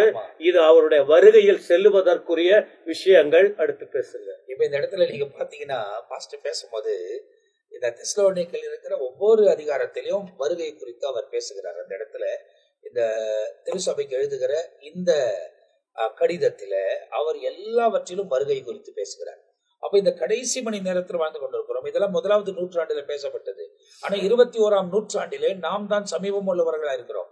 அவர்களை கொண்டு துவங்கினதெல்லாம் நம்மை கொண்டு முடிக்கிற காலத்தில் நாம் இருக்கிறோம் என்பதை நீங்கள் தெளிவாய் தெரிந்து கொள்ள வேண்டும். என நடக்கக்கூடிய எல்லா சம்பவங்களும், காட்டப்படுகிற எல்லா அடையாளமும் அதுக்கு ஏற்ற வண்ணமாகவே இருக்கிறது என்பதை நீங்கள் தெளிவாய் தெரிந்து கொள்ள வேண்டும். இந்த இஸ்ரவேலுக்கும் ஈராக்குக்கும் நடந்து கொண்டிருக்கிற தற்போது நடக்கிற இந்த யுத்தம், ஏன்னா 3ஆம் உலக யுத்தம் நீங்க பாத்தீங்க அப்படின்னா, இது எப்போ உக்ரைன் ரஷ்யாக்கு ஆரம்பிச்சதோ அது இன்னும் நடந்து கொண்டே தான் இருக்கிறது. இந்த 2023 அக்டோபர் 7 தான் இஸ்ரவேலை அவர்கள் தாக்கினார்கள். அந்த ஆமஸ் தாக்கினது நிமித்தமாய் அந்த யுத்தம் தொடங்கினது. கொஞ்சம் கொஞ்சமா இவர்கள், அதாவது ஈராக்குடைய ப்ராக்சிஸ்ன்னு சொல்றாங்க. ப்ராக்சி அப்படின்னாக்கா இவர்கள் மூலியமாய் இஸ்ரவேலுக்கு விரோதமாய் யுத்தம் செய்கிறார்கள். யாரு? இந்த இஸ்புல்லா இருக்கட்டும், ஆமாஸா இருக்கட்டும், இல்ல ஹவுதிஸா இருக்கட்டும், இல்ல ஜிகா அமைப்புகள் சொல்றாங்க, அங்கங்க சின்ன சின்ன அமைப்புகள், இவர்கள் எல்லாம் இஸ்ரவேலுக்கு விரோதமாய் போராடி கொண்டிருந்தார்கள். ஆனா போன வருஷத்துல, அதாவது 2024ஆம் வருஷத்துல திடீரென்று 1வது முறை ஈராக்கை நேரடியாய் இஸ்ரவேலை தாக்கினார்கள். அதுக்கு இஸ்ரவேல் பதிலடி கொடுத்தார்கள். அதுக்கப்புறமா கொஞ்ச நாள் அமைதல இருந்தது. ஆனால் தற்போது இந்த வாரத்துல, போன வாரத்துல பயங்கரமா இந்த யுத்தம் வெடித்து 3ஆம் உலக யுத்தத்தின் மைய பகுதியில் இருக்கிறதாக சமூக வலைத்தளங்களில் எல்லாவற்றிலும் பேசுகிறதை நாம் கவனித்துக் கொண்டிருக்கிறோம். இவைகள் எல்லாம் ஆண்டவர் நமக்கு முன்கூறித்து அறிவித்திருக்கிறார். ஒருவேளை உடனே இப்போ இது தொடங்கிடுச்சு, நாளைக்கே வந்துருவார் தெரியாது, அடுத்த நிமிஷம் கூட வரலாம், இல்ல அடுத்த நிமிஷம் நம்ம உயிரோடு இருக்கிறோமா நமக்கு தெரியாது. ஒருவேளை நம்ம உயிரா இருக்கிற வரை கிறிஸ்துவுக்குள் வாழ வேண்டும். ஒருவேளை கிறிஸ்து வருகிற நாட்களில உயிரோடு கூட இருப்போமானால் அவருக்கு ஏற்ற பிள்ளைகளாய் வாழ்ந்தால்தான் போக முடியும். இதெல்லாம் பேசுறதுனாலையும் இதெல்லாம் பிரசங்கிக்கிறதுனால கூட நாங்க வரமாட்டோம். நாங்க வாழுறோமா, அந்த படி நடக்கிறோமா, எங்க கண்கள், எங்க செவிகள், எங்க இருதயத்தின் நினைவுகள், எங்களுடைய நடவடிக்கைகள், அதாவது ஒருவேளை நீங்க கேமரால பார்க்கலாம், இங்க இருக்கிறவங்களை எங்களை மேல் நோட்டமா பார்க்கலாம், ஆனா எங்க இருதயத்தை மனுஷனால பார்க்கவே முடியாது. அது அவர் ஒண்டி தான் பார்க்க முடியும். அப்ப நம்மள நியாயத்திருக்கிறவர் அவர் ஒண்டிதான். அந்த கண்களுக்கு முன்பதாய் உண்மையும் உத்தமமாய் வாழ்கிறீர்களா என்பது ரொம்ப முக்கியமான காரியம். அதுவும் இந்த காலத்துல நீங்கள் உங்களை கவனித்துக் கொண்டே ஆக வேண்டும். இதுல இன்னும் கூடுதலா என்ன பேச போகிறார் என்பதை நம்ம வினயசையா பேச போறாங்க. அவங்க என்ன சொல்ல போறாங்கன்றதை நம்ம கவனிக்க போகிறோம். தேவனை சந்திக்க ஆயத்தப்படு அப்படின்ற வார்த்தையின் மூலமாய் ஆரம்பித்தோம். ஆயத்தமாவது பரிசுத்தமா இருக்கணும் அப்படின்ட்டு ஐயா அவர்கள் சொன்னார்கள். ஆனால் வெளிப்படுத்தல் 2வது அதிகாரத்தை சற்றே திருப்பிக் கொள்ளும்போது அங்கே ஒரு சில வசனங்கள் என்ன சொல்லுது, வருகை குறித்தும் ஆயத்தமாகிறதை குறித்து என்ன சொல்லப்பட்டிருக்கிறது என்று பார்த்தால், வெளிப்படுத்தல் 2வது அதிகாரம் 5வது வசனத்தை வாசிக்கலாமா? ஆகையால் நீ என்ன நிலைமையிலிருந்து விழுந்தாய் என்பதை நினைத்து மனம் திரும்பு. நல்லா கவனிங்க. அப்போ ஆயத்தப்படணும் அப்படின்னு சொன்னா நம்முடைய வாழ்க்கையில என்ன தேவைப்படுதுங்க? மனம் திரும்புதல் வேணும். ஆதியில் செய்த கிரியைகளை செய்வாயாக, இல்லாவிட்டால் நான் சீக்கிரமாய் உன்னிடத்தில் வந்து. எப்போ மனம் திரும்புப்பா, நான் என்ன செய்ய போறேன், நான் சீக்கிரமா. அதான் இப்போ மனம் திரும்புதல். இப்ப நிறைய பேர் என்ன புரிஞ்சுக்கிறாங்க அப்படின்னா, மனம் திரும்புதல்னு பாவ அறிக்கை செஞ்சுட்டு சரீர பழக்க வழக்கங்களை மாத்துறதுக்கு முயற்சி பண்றாங்க. ஆனா இருதயத்துல இன்னும் அந்த கசப்பு இருக்கு. ஆமா, இருதயத்துல இன்னும் அந்த பொறாமை இருக்கு. இருதயத்துல இன்னும் அந்த பெருமை இருக்கு. இருதயத்துல தேவனுக்கு விருப்பம் இல்லாத நிறைய காரியம் இருக்கு. அங்கதான் திரும்ப சொல்றாரு. அங்க திருமணம் எல்லாம் திரும்பிடணும் பாஸ்டர். அதனால்தான் வசனம் என்ன சொல்றது, தன் பாவங்களை மறைக்கிறவன் வாழ்வடையான், அவைகளை அறிக்கை செய்து விட்டு விடுகிறவனோ இறக்க பெறுவான். அப்போதான் மனம் திரும்புதலுக்கு சரியான அர்த்தம் அங்கதான் இருக்கு. அப்போ மனம் திரும்ப பட்சத்தில் நான் என்ன செய்வேன், வருவேன் அப்படின்னு சொல்லிட்டு அவருடைய வருகை குறித்து இங்கே ஒரு வார்த்தை சொல்ல. அதுதான் இப்ப நீங்க இப்படி பேசும்போது ஒரு காரியத்தை அவங்களுக்கு நீங்க புரியுற மாதிரி சொன்னீங்கன்னா, இப்போ இதுல நிறைய பேர் சிக்கிட்டு இருக்கிறாங்க. அதாவது நீங்க பாத்தீங்கன்னா சமூக வலைத்தளங்கள் வந்த பிறகு ஊழியக்காரர்கள் முதல் கொண்டு விசுவாசிகள், அதாவது தேவனை நம்பக்கூடியவர்கள், அவங்க நம்முடைய விசுவாசிகள் அல்ல, தேவனை நம்பக்கூடியவர்கள், இவங்க எல்லாமே நிறைய பேர் பாவத்தின் அடிமைத்தனத்தில் இருக்கிறாங்க. மறைவான பாவங்கள், அது சங்கீதக்காரன் கூட சொல்றாரு, மறைவான பாவங்களுக்கு என்னை விலகி நீங்களாக்கி விடும் அப்படின்றத அவரே வேண்டிக் கொண்டதை சங்கீதத்தில் எழுதப்பட்டிருக்கிறது. அந்த மாதிரி நிறைய பேர் அப்படிப்பட்ட காரியங்களில் அகப்பட்டிருக்கிறாங்க, போராடிக்கிட்டு இருக்கிறாங்க. அவங்களுக்கு அதுல இருந்து விடுதலை பெற வேண்டும் என்று விரும்புகிறார்கள். ஆனால் திரும்ப அந்த மாம்ச இச்சை அவங்களை அந்த பக்கமா இழுக்குது. அதனாலதான் வசனம் என்ன சொல்றது, அறிக்கை செய்து விடுகிறவனும் இரக்கம் பெறுவான். அப்போ அவருடைய வருகைக்கு முன்பாக தேவன் நம்மிடத்தில் எதிர்பார்ப்பது மனம் திரும்புதல். அப்போ 5வது வசனத்திலையும் மனம் திரும்பு அப்படின்னு சொல்லிட்டு அங்கே சொல்லப்பட்டிருக்கிறது மட்டுமல்ல, 16வது வசனத்தை பாருங்களேன். நீ மனம் திரும்பு, இல்லாவிட்டால் நான் சீக்கிரமாய் உன்னிடத்தில் வந்து, அங்கேயும் என்ன சொல்லப்பட்டிருக்குது, சீக்கிரமாய் வந்து அப்போ வருகை குறித்து அங்கே சொல்லப்பட்ட. அப்போ தேவன் இந்த கடைசி காலத்திலே நம்மிடத்தில் எதிர்பார்ப்பது என்னன்னு கேட்டா மனம் திரும்பணும். நாம போற பாதையை விட்டு நீதியின் பாதைக்கு நாம் கடந்து வர வேண்டும். அததான் தேவன் விரும்புகிறார். அப்போ மனம் திரும்புதலையும் வருகையும் ஆண்டவர் இங்க ஒப்பிட்டு காட்டுகிறார். நீ மனம் திரும்பாவிட்டால் அப்படின்றார். மறுபடியும் இங்க பாரு, நீ மனம் திரும்பு, இல்லாவிட்டால் நான் சீக்கிரமா நான் வருவேன் அப்படின்ட்டு அங்க தெளிவாய் சொல்லுகிறது மட்டுமல்லாமல் 21வது வசனத்தையும் வாசிக்கலாமா? அவள் மனம் திரும்பும்படியாய் அவளுக்கு தவணை கொடுத்தேன். தன் வேசி மார்க்கத்தை விட்டு மனம் திரும்ப அவளுக்கு விருப்பம் இல்லை. ஆண்டவர் என்ன கொடுக்கிறாரா? தவணை கொடுக்கிறாரா? சரி, மன்னிச்சிருவோம், அடுத்து பார்க்கலாம். அப்போ தவணை கொடுத்தும் கூட அவளுக்கு திரும்ப மனம் இல்லை. அதாவது இந்த இடத்துல யோவான் இதை பார்க்கிறாரு. 2ஆம் அதிகாரம் 3ஆம் அதிகாரத்தை பார்க்கும்போது 7 சபைகளுக்கு அனுப்பின தூதுகளை குறித்து சொல்லப்பட்டிருக்கிறது. முதல் சபைக்கும் சொல்றாரு, அதே 2வது சபைக்கும் சொல்றாரு, 3வது சபைக்கும் சொல்றாரு, 4வது சபைக்கும் சொல்றாரு. மனம் திரும்பன்னு தான் சொல்றாரு. ஆமா, எல்லா காலங்களிலும் மனதிலும் மாற்றம் வரணும் அப்படின்றாரு. அப்ப அந்த மனம் திரும்புதல் தான் நம்மை கொண்டு போய் அவருக்கு முன்பதாய் நிற்க வைக்க போகிறது. சில விஷயங்கள் பிராக்டிகலா இப்ப நீங்க பாத்தீங்கன்னா தவணை கொடுத்தேன், டைம் கொடுக்குறேன், ஆண்டவர் இப்ப அந்த டைம்ல தான் இருக்கிறோம். ஆமா, இப்ப 2000 வருஷமா கொடுத்துட்டு வந்திருக்கிறார். இப்ப நம்ம தலைமுறையில நமக்கு இப்போ டைம் கொடுத்திருக்கிறார். கடந்த நாட்களில் ஒரு சம்பவம் நடந்தது.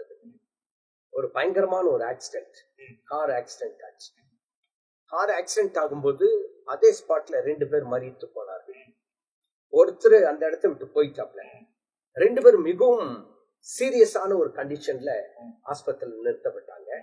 ஆனா ஆஸ்பத்திரிக்கு போகிற வழியிலும் ஒருத்தர் இறந்துட்டார். தப்பிச்சது ஒரே ஒருத்தர் தான். அவர் என்னுடைய சபைக்கு வருகிறவர். அவங்க தாயார், அவருடைய மனைவி எல்லாரும் பக்தியில இருப்பாங்க. ஆனா இவர் அதிகமா தேவனை தேடாம இருந்தார். ஆனா பலமுறை ஆண்டவர் தருணத்தை கொடுத்தார். கடைசி நேரத்துல அவர்களோடு கூட மரித்திருக்க வேண்டும் என்று நினைக்கக்கூடிய அளவுக்கு அந்த ஆக்சிடென்ட், அந்த கார் நொறுங்கி கிடக்குது. ஆனா ஆண்டவர் இப்ப என்ன பண்ணிருக்காரு, ஒரு தவணை கொடுத்திருக்காரு.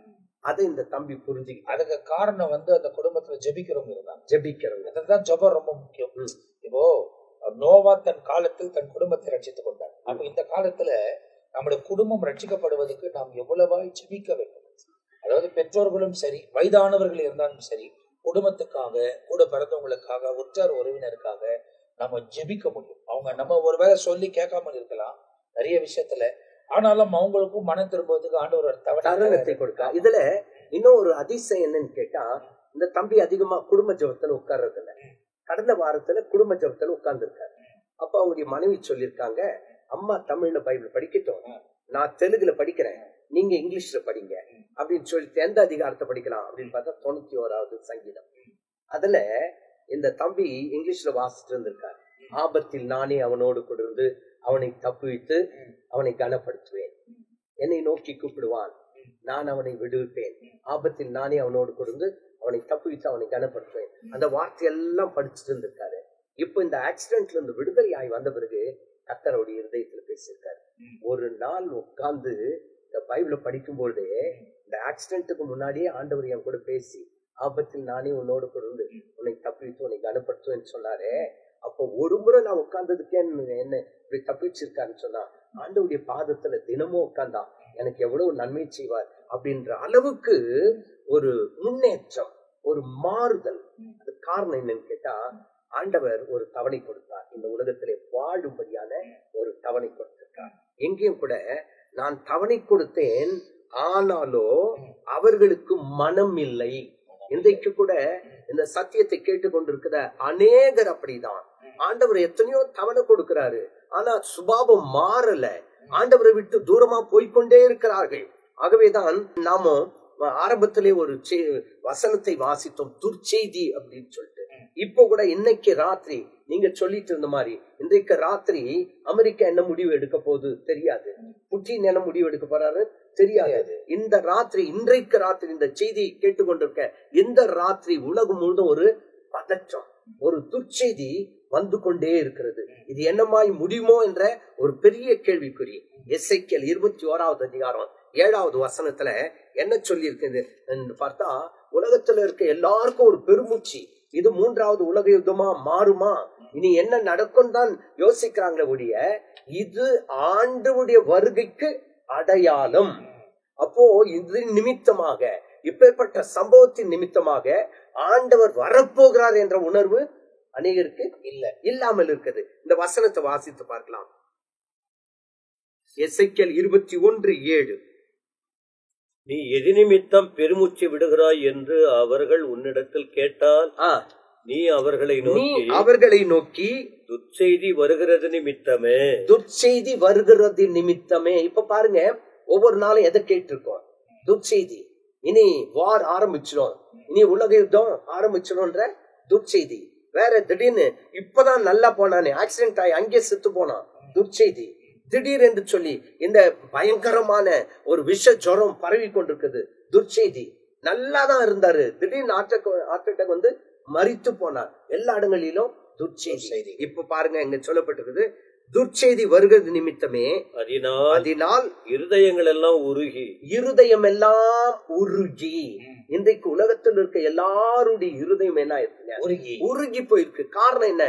எந்த பக்கம் பார்த்தாலும் நற்செய்தி இல்ல, துர்ச்செய்தி தான். நல்ல செய்தியை கேள்விப்படவே முடியல. அப்போ இருதயம் எல்லாம் உருகி, கைகள் எல்லாம் தளர்ந்து, மனமெல்லாம் திகைத்து, முழங்கால்கள் எல்லாம் தண்ணீரை போல அலை உண்ணும். இதோ அது வந்து சம்பவிக்கும் என்று கர்த்தராகிய ஆண்டவர் உரைக்கிறார் அப்படின்ட்டு ஏற்கனவே ஆண்டவர் என்ன பண்ணிருக்காரு, சொல்லி வச்சிருக்காரு. அப்ப என்ன அர்த்தம் கேட்டா, இந்த வசனங்களை எல்லாம் வாசித்தும் கேட்டும் இன்னும் மனம் திரும்பல, இன்னும் பரிசுத்தமாகல. ஆகவே இன்றைக்கு ஜனங்களுக்கு போய் சேர வேண்டியது, நாம் ஜனங்களுக்கு செய்ய வேண்டியது என்ன போதிக்கணும்னாக்கா, உன் தேவனை சந்திக்க ஆயத்தம். அப்போ ஆயத்தம் என்று சொல்லும்போது ஐயா சொன்ன மாதிரி பரிசுத்தம் இருக்கணும். அடுத்து மனம் திரும்பணும். மனம் திரும்பி தேவனுக்கு ஏற்ற பாதையில நாம் கடந்து செல்லும் போது தேவன் பெரிய காரியங்களை செய்ய அவர் உண்மையுள்ளவராய் இருக்கிறார். அது மட்டுமல்லாதபடிக்கு வெளிப்படுத்தல் 3வது அதிகாரம் 3வது வசனத்தை எடுத்து நாம் வாசித்து பார்ப்போம் என்றால், அங்கேயும் ஒரு சம்பவம் சொல்லப்பட்டிருக்குது. என்ன செய்யணுமா? இப்போ ஆண்டவர் வரப்போகிறார், என்ன செய்யணும் அப்படின்னு கேட்டா, வெளிப்படுத்தல் 3வது அதிகாரம் 3வது வசனம். ஆகையால் நீ கேட்டு பெற்றுக்கொண்ட வகையை நினைவு கூர்ந்து. அப்போ கேட்டு பெற்றுக்கொண்ட வகையை நினைவு கூர்ந்து. அப்போ என்னத்தை கேட்கணும் அப்படின்னு கேட்டா, சத்திய வசனத்தை என்ன பண்ணிருக்கோம்? கேட்டு இருக்கிறோம். அப்போ அங்க சொல்லப்பட்டிருக்க வார்த்தை என்ன? கேட்டு பெற்றுக்கொண்ட வகையை நினைவு கூர்ந்து. வசனத்தை கேட்டு நாம பெற்றுக்கொண்டோம். அது என்ன எச்சரிப்பின் சத்தம், என்ன வருகையின் சத்தம், நாம எப்படி பரிசுத்தமா இருக்கணும், எப்படி மனம் திரும்பணும்ன்றதெல்லாம் நம்ம என்ன பண்ணிருக்கோம்? கேட்டு கொண்டிருக்கிறோம், கேட்டிருக்கோம். கேட்டுக்கொண்டதை பெற்றுக்கொண்டு மனம் திரும்பு. நீ விழித்திராவிட்டால் திருடனை போல உன்மேல் வருவேன், நான் உன்மேல் வரும் வேளையே அறியாதிருப்பாய். அப்ப நீ இன்னும் என்ன பண்ணலப்பா? அறியல, இன்னும் உணர்வு இல்ல, ஆயத்தமாகல. அது மட்டும் இல்லாம துர்ச்செய்தி கேட்டுட்டே இருக்க. ஆனா என்ன செய்யணும் அப்படின்னு கேட்டா, நீ கேட்டு பெற்றுக்கொண்ட வசனம் ஒவ்வொரு நாளும் கேட்கிறோம். இந்த கிரேஸ் டெலிவிஷன் மூலமா வசனத்தை கேட்கிறோம், வருகையை குறித்து கேட்கிறோம், மாரநாதா என்று சொல்லி இயேசு வருகிறார் என்பதை கேட்கிறோம், சுவிசேஷத்தை கேட்கிறோம், நித்திய ஜீவனை கேட்கிறோம். அப்படி கேட்ட வகையை நினைவு கூர்ந்து, எல்லாத்தையும் என்ன பண்ணும்? நினைவு கூர்ந்து அதை கை கொண்டு மனம் திரும்பு. அங்க வசனம் தெளிவா இருக்கு, கை கொண்டு மனம் திரும்பு. அப்போ மனம் திரும்பினாக்க என்ன அர்த்தம்? நீ போற பாதை சரியில்லைப்பா, அந்த பாதையை விட்டு திரும்பு. இன்றைக்கு அநேக நேரங்களில் வாலிபர்களை எடுத்துக்கொள்ளலாம். பாவம் என்பது பல வகையில் இருக்குது. இன்றைக்கு ஒரு குறிப்பிட்ட ஒரு நபர் நான் காலேஜுக்கு போறதுக்கு வண்டி வேணும் அப்படின்னு கேட்டான். அப்பா சரிப்பா வாங்கி தரேன் அப்படின்னு சொல்லிட்டு ஒரு 45,000 ரூபாய் கையில கொடுத்துட்டு நீ போய் வண்டி வாங்கிக்க. அப்போ 45,000 ரூபாய்க்கு ஒரு நல்ல ஒரு பைக் கிடைக்கும். வாங்கிக்கன்னு சொன்ன அப்பா இதுல காசு தூக்கி போட்டான். தூக்கி போட்டு எனக்கு வேண்டாம். ஏண்டான்னு கேட்டா, நான் இந்த பைக்கை கேட்கல, 1.5 லட்சம் ரூபாய் பைக் வேணும். அப்பா சாதாரண நபர், 1.5 லட்சம் ரூபாய் அவர்களால முடியாது, என்னால் ஆகாதுன்னு கேட்டா, சொல்ல உடனே 2 நாள் சாப்பிடல. அப்போ 2 நாள் சாப்பிடாம இருந்து அப்பா மனசை வேதனைப்படுத்தி மறுபடியும் 1.5 லட்சம் ரூபாய் பைக் வாங்கி கொடுத்துட்டாங்க. அந்த பைக்கு 1 லிட்டருக்கு 18 கிலோமீட்டர் தான் போகணும். அப்போ பெட்ரோல் போடணும். 1 வருஷம் சென்று அந்த குடும்பத்தை சந்திக்க போறேன். போய் பார்த்தா எங்கேயோ ஒரு மூலையில பைக் இருக்கு. ஏன் எடுத்து ஓட்டுறது கேட்டா, பெட்ரோல் போட முடியலன்ட்டு அந்த பக்கம் தோல் தள்ளி வச்சிருக்கோம். என்ன அர்த்தம்? வசனத்தை கேட்டு கூட மனம் திரும்பல, பிடிவாதம், பெற்றோர்களை வேதனைப்படுத்துவது, பெற்றோர்களை தொலைவுத்து. என்கிட்ட இருக்கிறது ஒரு 20,000 ரூபாய் செல்போன் தான் இருக்கு. ஆனா நான் பார்த்த சில வாலிபர்கிட்ட பாத்தீங்கன்னா 1.5 லட்சம் 2 லட்சம் ரூபாய் செல்லு, இதெல்லாம் தேவையில்லாத ஒண்ணு. இதுல என்னத்தை அவங்க சாதிக்க போறாங்க? ஒண்ணுமே இல்லை. இதெல்லாம் வேண்டாம்பா, மனம் திரும்பு, இயேசு ஏற்றுக்கொள், கர்த்தருக்கு பிரியமாய் நடந்து கொள் அப்படின்னு தான் நாம போதிக்கிறோம். ஆனா இங்க வசனத்துல வாசம், அவர்களுக்கோ மனம் இல்லை, மனம் இல்லை. இப்போ பெற்றோர்களை வேதனைப்படுத்துகிறார்கள். மனம் திரும்புதலுக்கு அவர்கள் இடம் கொடுப்பது கிடையாது. ஆனா வசனம் இங்க என்ன சொல்லுதுன்னு கேட்டா, திருடனை போல் உன்மேல் வருவேன், நான் உன்மேல் வரும் வேலையை அறியாது. அப்போ அவர் வரும் வேலையை அறிந்திடாமல் அழிந்திடும் பாதையில் செல்கின்றாரே என்று சொல்லி ஒரு பாடல். அப்போ அவர் வர்றத அறியாம இருக்காங்க. இன்னைக்கு நாம் என்ன செய்யணும்? ஆயத்தப்பட வேண்டும். ஐயா சொன்ன வசனத்தின்படி ஆயத்தப்பட வேண்டும், ஆயத்தப்படுத்த வேண்டும். இந்த வசனத்துல பார்த்தோம், உன் தேவனை சந்திக்க ஆயத்தப்படும். இந்த ஆயத்தப்படு, நம்ம ஆயத்தமா இருக்கணும், நம்ம என்ன செய்யணும் என்பதை ரொம்ப துல்லியமா ஆண்டவர் நம்ம கூட பேசிக்கிட்டே இருக்கிறார். ஏன்னா கடைசி மணி நேரம், கடைசி காலம். நான் அதுதான் ஆண்டவர் உணர்த்திக்கிட்டே இருக்கிறார். இதெல்லாம் நாங்களே ஏதோ ஒண்ணு பிரியாசப்பட்டு இதுல இருக்கிறது எட்டு உங்களுக்கு போதிக்கணும் அப்படின்றதெல்லாம் இல்ல. ஆவியானவர் சொல்லுகிறதை உங்களோடு கூட பகிர்ந்து கொள்ளதான் தேவன் உதவி செய்து வருகிறார். இது எனக்கு ஐடியாவே இல்லை. கடந்த 3 வருஷமா இது தொடர்ந்து ஆண்டவர் பேசிக்கிட்டே இருக்கிறார். இன்னைக்கு உலகத்தில் இருக்கிற நிறைய பேர் பேசுகிறத கேட்கும் போது எனக்கு ரொம்ப சந்தோஷமா இருக்குது. என்னன்னாக்கா, அவங்களுக்கெல்லாம் இப்ப வெளிப்படுத்துகிற காரியத்தை நமக்கு தொடர்ச்சியா வெளிப்படுத்தி கொண்டே வந்திருக்கிறாரு. அந்த கடைசி கால திட்டத்துல நம்மளையும் இணைத்து கொண்டாரு என்ற ஒரு சந்தோஷம். ஏன்னா கர்த்தருடைய கரத்துல இருந்து பயன்படுத்தப்படணும். ஆனாலும் என்ன தெரியுமா, இந்த உலகம் பாவ இருளால மூடப்பட்டிருக்கிறது. ஒவ்வொரு மனிதனுக்கும் சோதனைகளும் வேதனைகளும் பலவிதமான போராட்டங்களும் ஏற்பட்டு கொண்டேதான் இருக்கிறது. ஆனா அவைகள் எல்லாம் ஜெயித்துதான் அவருக்கு முன்பதாய் நிற்க வேண்டும் என்பதை நாம் தெளிவாய் தெரிந்து கொள்ள வேண்டும். தேவனோடு நடப்பதற்கும் தேவனுடைய வாழ்வதற்கும் நம்மை நாமே அர்ப்பணித்துதான் ஆக வேண்டும். கடைசி மணி நேரத்துல நாம் வாழ்ந்து கொண்டிருக்கிறோம், கடைசி காலத்தில் வாழ்ந்து கொண்டிருக்கிறோம். இவைகள் எல்லாம் நடந்து முடிய போகிறது. நான் யாரை பார்த்தாலும் எல்லாம் முடிய போகுது, அதுதான் சொல்லுவேன். எல்லாம் முடிய போகுது. எதை பார்த்தாலும், எந்த காரியத்தை கவனித்தாலும் இவைகள் எல்லாம் முடிவுக்குள் வரப்போகிறது. முடியாத அழியாத ஒன்று வரப்போகிறது. நாம் அதுக்குள் பிரவேசிக்க வேண்டுமானால் அவரை நாம் பற்றி கொள்ள வேண்டும் என்பதை வேதத்தில் எழுதப்பட்டிருக்கிறது. நம் ஜான் பீட்டர் ஐயா கடைசி ஒரு வார்த்தையை இதில் உங்களுக்கு சொல்ல போறாங்க. அவங்க மூலியமா ஆண்டவர் என்ன பேசுகிறார் என்பதை நாம் கவனிக்க போகிறோம். மனம் திரும்ப மனதில்லாவிட்டால் என்ன செய்வோம்னா, கர்த்தருடைய வருகையில் கைவிடப்படுவோம். கைவிடப்படுவது மட்டுமல்ல, வாழ்க்கை வீணா போயிடும். 2 சம்பவத்தை சொல்றேன். ஒண்ணு, நீதிமொழிகள் 7ஆம் அதிகாரம். ஒருவரும் கெட்டு போக கூடாது என்றுதான் ஆண்டவர் அன்பா பேசிக்கிட்டு இருக்காரு. ஆமா. எப்படி சொல்றாருன்னா, 7ஆம் அதிகாரம் 1ஆம் வசனம், என் மகனே, நீ என் வார்த்தைகளை காத்து என் கட்டளைகளை உன்னிடத்துல பத்திரப்படுத்து. என் கட்டளைகளையும் முதல் 2 வசனம் 7 நீதிமொழிகள் 7:1-2.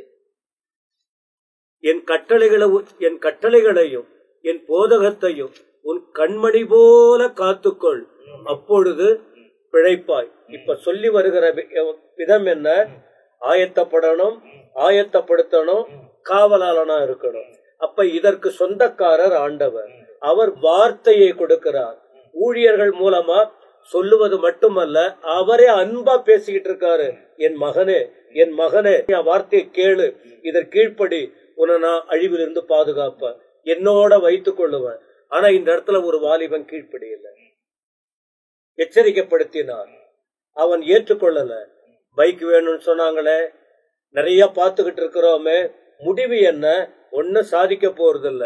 ஒரு வசனம் அதுலயே பாருங்க, 23ஆம் வசனம், 7:23.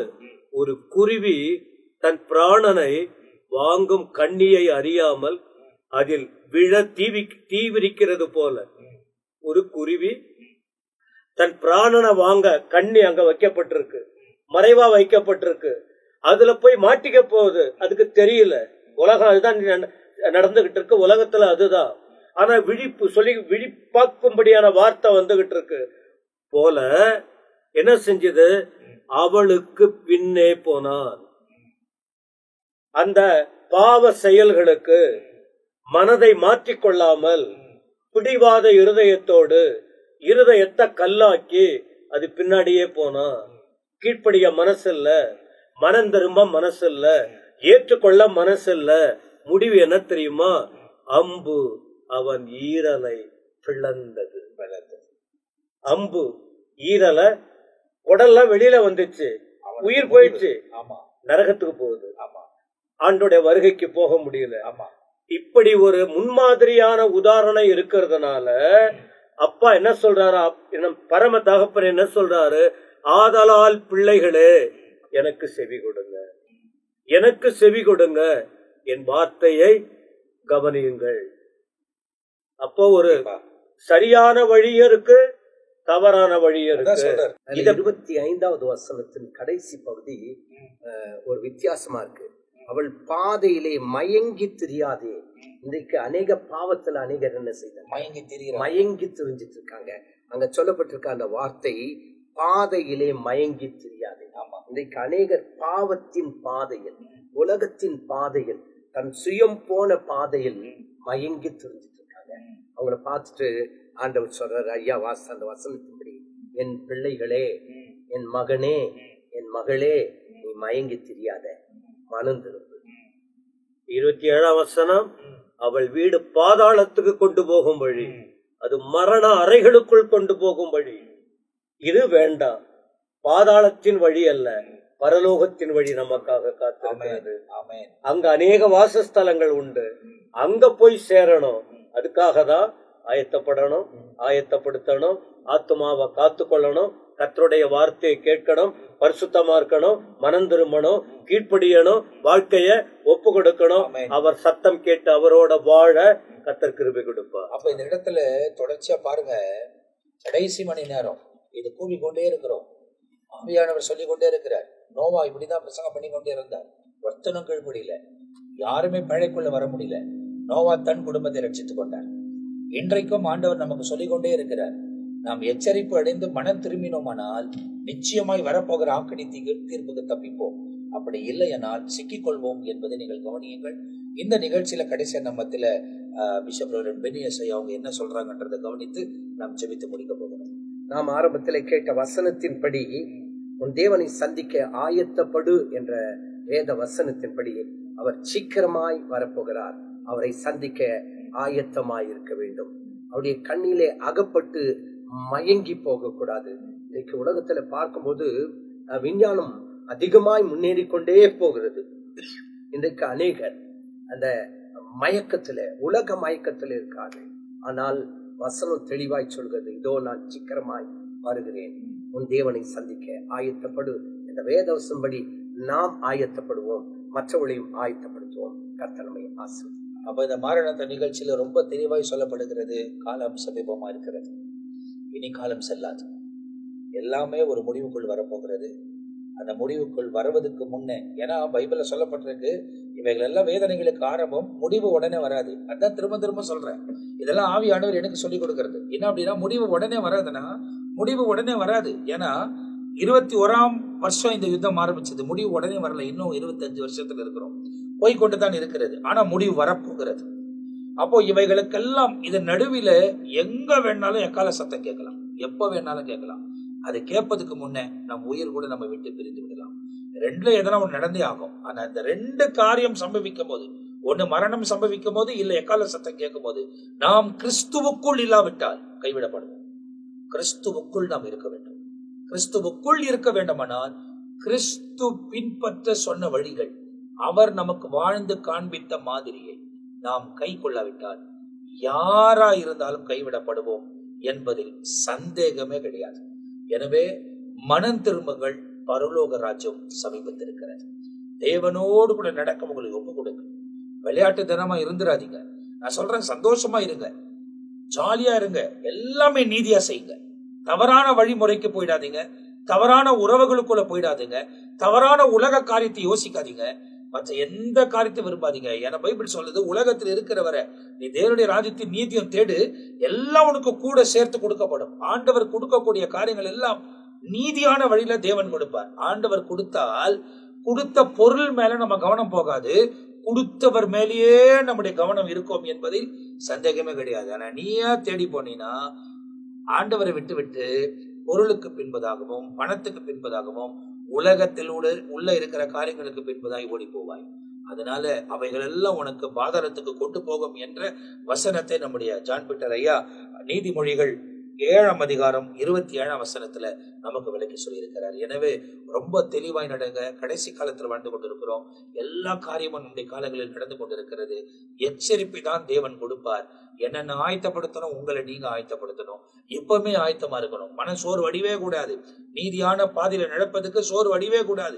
அந்த நாள் எப்ப வேணாலும் வரட்டும். அந்த மனுஷன் மேல கண்ணியை போல வரும் என்று எழுதப்பட்டிருக்கிறது. ஆனால் அப்படி மனுஷன் மீது வரும்போது நாம் இந்த உலகத்தில் இல்லாமல் நாம் எடுத்துக்கொள்ளப்பட்டிருப்போம், தேவனுடைய சன்னிதானத்தில் இருப்போம். எனவே 7 வருஷம் ஆட்டுக்குட்டியின் திருமணம், 1000 வருஷம் அரசாட்சி, அதுக்கப்புறமா நித்தியம். இதுக்குள்ள பிரவேசிக்க போறீங்களா, இல்ல பாதாளத்தில் வைக்கப்பட்டு நரகாக்கனில தள்ளப்பட போகிறீர்களா என்பதை நீங்கள் தான் முடிவு பண்ண வேண்டும். எனவே இவைகள் எல்லாம் உங்களுக்கு சொல்லுவதற்கு தேவன் கிருபை தந்தார். இன்னைக்கு பாஸ்டர் அவங்களோட உட்கார்ந்து பேசுவது எனக்கு ரொம்ப சந்தோஷமா இருக்குது. காரணம் என்ன அப்படின்னா, கடைசி காலத்தை குறித்து தொடர்ந்து பேசுவதில் எனக்கு ரொம்ப மனமகிழ்ச்சி. ஒவ்வொரு நாள் காலையிலும் ஒவ்வொரு நேரமும் எனக்கு இந்த உலகத்தின் மேல பற்றதே இல்லை. என்கிட்ட இது இருக்கு, அது இருக்குது, இதை அனுபவிக்கணும், அதை செய்யணும், இதெல்லாம் வச்சிருக்கிறோம், நம்ம இப்படி போனோம் அப்படின்னா இல்ல. அடுத்த நிமிஷம் இயேசு வந்தால் நான் அவரோடு கூட இருக்க வேண்டும். அவரோடு கூட இருப்பதுக்கு நமக்கு என்ன சொல்றாரோ அதை நம்ம செஞ்சுக்கிட்டு, நம்மள நம்ம காத்துக்கிட்டு, அவர் சொல்றத மாத்திரம் செஞ்சுட்டு அப்படியே முன்னேறி கடந்து போனோம். ஏன்னா பிதாவின் சித்தத்தின்படி செய்கிறவன் தான் பிதாவின் சந்தோஷத்துக்குள்ள பிரவேசிக்க முடியும். அல்லாமல் வேற ஒருவனும் பிரவேசிப்பதில்லை என்று ஆண்டவர் சொல்லிட்டார். எனவே ஊழியமே செஞ்சாலும் ஆண்டவர் சொன்னாரா செய்வோம். மனுஷன் சொல்லுகிறதை நாம் கேட்டு செய்யாமல் ஆண்டவர் சொல்லுகிற காரியத்தின் மீதே கவனமாயிருந்து அவருடைய ஊழியத்தை எஜமானன் சொல்லுகிறபடியே நாம் செய்தோமானால் தான் அவருக்கு முன்னே நாம் நிற்க முடியும் என்பதை நாம் தெளிவாய் அறிந்து கொள்ள வேண்டும். எனவே இந்த நிகழ்ச்சி உங்களுக்கு ஆசீர்வாதமா இருந்திருக்கும் என்று நான் நம்புகிறோம். இப்போது உங்களுக்காக அவர் ஜெபிக்க போகிறோம். நம்ம ஜான் பீட்டரை அவங்க ஜெபிக்க போறாங்க. நாம் அவங்களோடு கூட கண்களை மூடி ஜெபிப்போம். பரலோக பிதாவை துதிக்கிறோம். ஸ்தோத்திரப்பா. இந்த அருமை வேலைக்காக நன்றி சொல்லுகிறோம். ஸ்தோத்திரப்பா. எங்களை ரட்சித்தவரே ஸ்தோத்திரப்பா. எங்களை மற்றவங்களுக்கு சொல்ல வைக்கிறவரே ஸ்தோத்திரம். ஸ்தோத்திரப்பா. ஒரு ஆத்துமா கெட்டிடக்கூடாது. ஸ்தோத்திரம். இந்த வார்த்தை அநேகர் கேட்கிறாங்க. ஸ்தோத்திரம். நீங்க தான் தெளிவாக்கணும். ஸ்தோத்திரம். இந்த ஊழியம் வளரட்டும். ஸ்தோத்திரம். அநேக இதயங்களுக்கு கடந்து போகட்டும். ஸ்தோத்திரம். எங்க ஆண்டுடைய வருகை சீக்கிரம். ஒரு ஆத்துமாவை கூட நாங்க இழக்க கூடாது. ஆமென். விதைக்க வேண்டியது எங்களுடைய கடமை. அறுவடைக்கு நீங்க தான் ஆயத்தப்படுத்தணும். ஆமென். உம்மிடத்துல அர்ப்பணிச்சிடுறோம். எல்லாத்தையும் நீங்க பொறுப்படுங்க. ஸ்தோத்திரம். இயேசுவின் நாமத்தில் பிதாவே. ஆமென். ஆமென். ஆமென். பிரியமானவர்களே, இந்த நிகழ்ச்சி உங்களுக்கு ஆசீர்வாதமா இருந்திருக்கும் என்று நான் நிச்சயமா நம்புகிறேன். ஏன்னா பாஸ்டர்களோட பேசுறது எதுக்கு ஆசீர்வாதம் இருந்துச்சு, நிறைய வசனங்களை திரும்ப ஒரு முறை கேட்டு பலன் பட கர்த்தர் கிருபை தருகிறார். நம்ம எல்லாம் மனிதர்கள் அல்ல, நிறைய விஷயத்துல நாம் சோர்ந்து போவோம், மறந்து போகக்கூடிய வாய்ப்புகள் இருக்கு, நிறைய வேலைகள் இருக்கிறது. அது நடுவில் தேவனோடு கூட எல்லாவற்றிலும் சஞ்சரிக்க நம்மை நாமே அர்ப்பணிக்கணும். தேவனோடு இணைந்து வாழுங்க. அதே நேரத்துல தொடர்ச்சியாய் கிரேஸ் டெலிவிஷன் சேனல்ல உங்களுக்காக நித்திய ஜீவன் தலைப்புல நிகழ்ச்சி வழங்கி கொண்டிருக்கிறோம். சுவிசேஷம் என்ற தலைப்பில் வழங்கி கொண்டிருக்கிறோம். ஒவ்வொரு நாள் காலை வேளையும் இயேசுவோடு கூட பேசும் வாருங்கள் என்ற நிகழ்ச்சியில 10 நிமிஷம் வசனங்கள் விதைக்கப்பட்டு கொண்டிருக்கிறது. அது வாக்குத்தத்தமாய் அல்ல, வசனங்களை கற்றுக் கொடுப்பதற்கும் அந்த நாளில் தேவன் உங்களை நடத்த வேண்டும் என்ற ஒரு முகாந்தரத்தோட அவைகள் எல்லாம் தேவனால் துவங்கப்பட்டுதான் நடத்தப்படுகிறது. ஊழியக்காரர்கள் நேரத்தை ஒதுக்கி தியாகமாய் வந்து உங்கள் நடுவில கர்த்தருடைய ஊழியர்களை நிறைவேற்றிக் கொண்டிருக்கிறார்கள். எனவே இவைகள் எல்லாம் கவனிங்க. இவைகள் எல்லாம் நமக்கு ஆண்டவர் வசதிகளை தந்து உங்களோட பேச வைப்பதற்கு ஒரே ஒரு காரணம், நீங்கள் எல்லாம் மனம் திரும்பி, நாம் எல்லாம் மனம் திரும்பி தேவ சமூகத்துல நிற்க வேண்டும் என்ற ஒரே நோக்கத்தோட தான். எனவே இந்த நிகழ்ச்சியெல்லாம் பாருங்க, ஜெபிங்க, நாங்களும் ஜெபிக்கிறோம். ஒருவேளை ஏசப்பாவுடைய வருகை தாமதிக்குமானால் அடுத்த பகுதியில் நம்ம சந்திக்க போகிறோம். அப்படி இல்லையானால் நாம் மத்திய ஆகாயத்துல ஏற்றுக்கொள்ளப்பட போகிறோம். கர்த்தர் தம்முடைய இரக்கங்களை கிருபைகளை விளங்க பண்ணுவார். இஸ்ரவேலுக்காக ஜெபியுங்கள். இஸ்ரவேல் சமாதானம், அதாவது அங்க இருக்கிற ஜனங்கள் தேவனுடைய எல்லா காரியமும் நிறைவேற போகிறது. அவங்களுக்கு அதுக்கு ஏற்ற பலத்தை தரணும், ஏற்ற கிருபையை தரணும், ஏற்ற தயவை தரணும். உணவில்லாமல் ஜனங்கள் கஷ்டப்படக்கூடாது. இஸ்ரவேலுக்காக எதுக்கெல்லாம் ஜெபிக்கிறீங்களோ, அவங்களை எதெல்லாம் நீங்க ஆசீர்வதிக்கிறீங்களோ, அந்த ஆசீர்வாதம் எல்லாம் உடனே வந்து உங்களுக்கு சேரும் என்பதில் சந்தேகமே கிடையாது. கர்த்தர் தம்முடைய கிருபைகளை விளங்க பண்ணுவார். அடுத்த பகுதியில் சந்திக்கிற வரை நாங்க எல்லாரும் உங்ககிட்ட இருந்து விடைபெறுகிறோம். கர்த்தர் உங்களை ஆசீர்வதிப்பாராக. ஆமென், ஆமென். You know what? I'm gonna kneel and I want everyone to kneel. I want everyone to kneel. We are begging the Lord Jesus to have mercy on us.